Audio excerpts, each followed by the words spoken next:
And we are back with Daryl Burney, author of Headhunters Revealed. Okay, well, you mentioned career counseling, that they're often not career counselors. Should you have a career counselor, or what is the difference? And Yeah, big difference, and I think everybody should have a coach. Everybody performs best with a coach. Actually, in 2001, I decided I wanted to teach people how to fish rather than just give them a fish as a recruiter, and so I began coaching, and the role of a coach is to teach someone really to be their own headhunter, how to market themselves, because you wouldn't believe, Greg, even VPs of sales, VPs of marketing, who are great at spinning a product, spinning a service, when it comes to themselves, just completely stink. There's something about ingrained in our personalities, don't toot your own horn or beat your own drum. Yep. And so one of the biggest things to teach people is how do they actually isolate their greatest talents and skills, brand themselves, and then go out and market themselves as effectively as they do something else. Well, and I also like the fact that you say that people, I love the entrepreneurial spirit in starting your own business, but you also say people forget that you should think of yourself as your own, that you really are your own business or self-employed, even if you're working for a big company, because you're like your own individual little, your customers and your clients or your boss, whatever, maybe your customer, if you think of it that way. Yeah.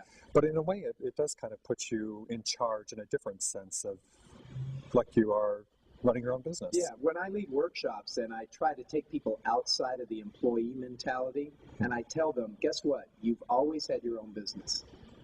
Always had it. You've just leased out your employable assets.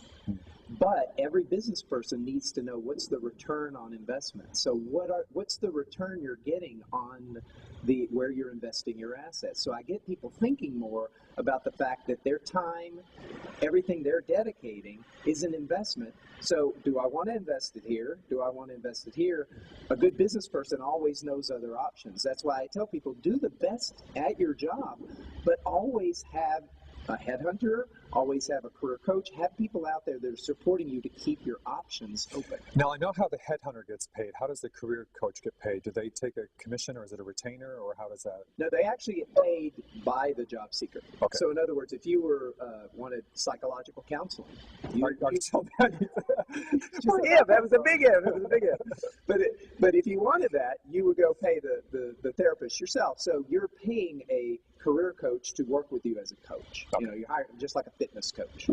Well, I know one of your, maybe this comes up as a career counselor, but you are big on teaching people how to sneak in the back door. Yeah. Is that one of your, so how do you sneak? In fact, you snuck in the back door, I think. I did. Actually, when I came out here, I moved out here at age 24. I didn't know a soul. I wanted to get into the entertainment industry. I figured everybody wants to be in the entertainment industry.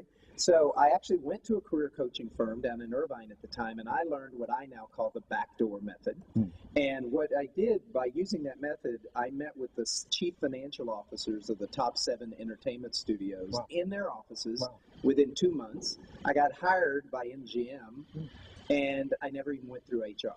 Wow. So the thing is that by creating relationships, I said it earlier in the show, by creating research projects.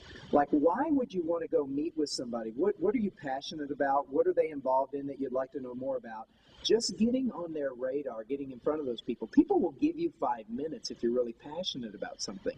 And those 5 minutes you can build and leverage to be a relationship. And if you can be top of mind with people, when things do come up that would be of interest to you, if you're top of mind, you'll hear about those things. That's how. Well, can you give an example? Maybe that I realize it's hard to be specific because there's so many jobs and industries, but maybe it's something you did, or do you just because you think you can't just pick up the phone and call Sony and say, "Hey, how's it going? I'm coming over to." A perfect example. One time, a client of mine, she was the VP of marketing for Pac Bell, big telecommunications company. When she contacted me, she figured her only option was to be another marketing executive for another communications company. Very myopic view.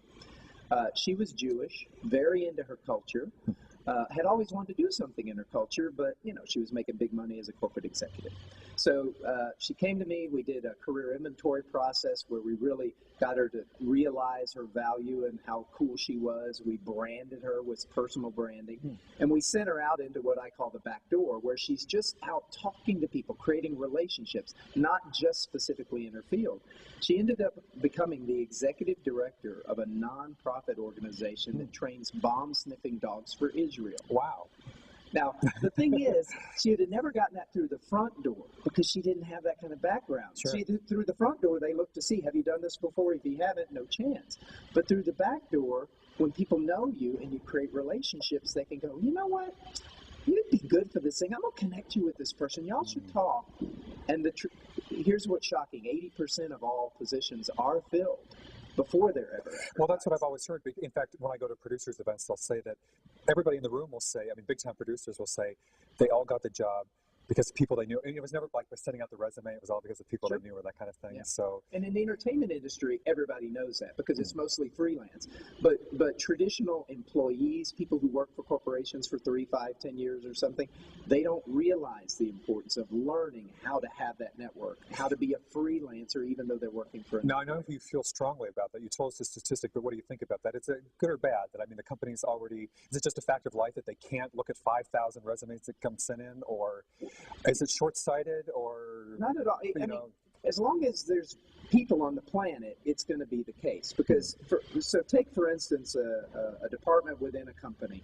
Within that department, if there's going to be an opening, those people right in that department know about it long before the rest of the company knows, and definitely long before HR department knows, and they run an ad, right? So those people that are in the know are naturally telling their friends and their relatives and their acquaintances, not just to be nice, but because if there's an empty desk beside you, you don't want a sniveling weirdo there. You'd rather have a friend, someone Right. you know. Well, and some companies give recruiting bonuses and They things do. if you help get They do. somebody in. So Exactly, and that kind of helps short circuit having to pay the fees to the recruiter too, because they can pay it to their employees. And I guess also though one reason, so you might wonder then why they even post the ad, but I guess what is that, like a legal requirement or something? You're supposed to, you have to post the positions There just to say you. Well, there can be requirements, and I'm not saying that all open positions are not real. They are, but here's the bad news: is that if you know that for every posted position, there were 4 others that were filled before it even got posted. Wow.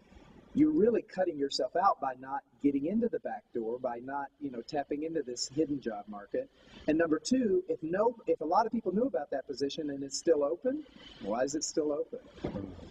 So, Well, we are running out of time here, but just one quick tip for how they can sneak in the back door. One concrete thing, something somebody should do to pick up the phone and I don't know, make a call or first, join a club or organization or what? well, first off, brand yourself, make yourself distinct and unique, and get out there and talk to people. Create research projects. An ounce of research is worth a pound of job search. Thank you very much, Daryl Gurney, Headhunters Revealed. Thanks everybody for watching. We'll see you next time. Go get that job.